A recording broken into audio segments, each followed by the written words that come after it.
I didn't touch the female classmate, but she fell into the fountain.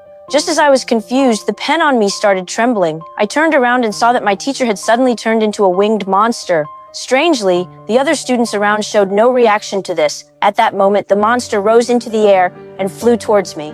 I suddenly felt weak in the legs and fell to the ground. The monster landed on me, but instead of attacking me, it lowered its head to look at her abdomen. It turned out that my pen had transformed into a sword. A mysterious force made the monster vanish into thin air. When I woke up from the coma, I told the professor what had just happened.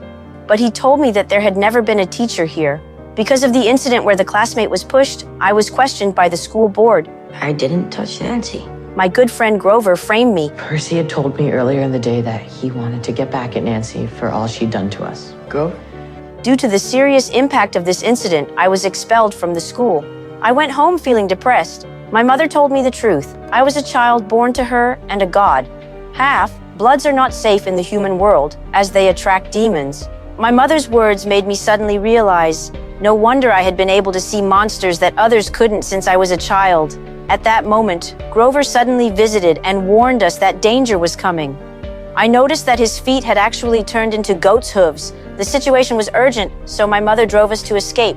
Grover also confessed his identity. I'm a satyr, and I'm your protector. You're my protector? He had deliberately got me expelled from school to help me escape the monsters and send me to the half-blood camp. The gods had set up a barrier here specifically to protect demigods. Monsters couldn't enter, and neither could humans. This meant I had to separate from my mother. At that moment, a minotaur chased after us. My mother took my red coat and shouted loudly to attract the minotaur's attention. Grover quickly took me to the half-blood camp, but I was worried about my mother and ran back. I witnessed my mother being caught by the minotaur and turning into ashes. Overwhelmed with grief and anger, I took out that pen, wanting to take revenge.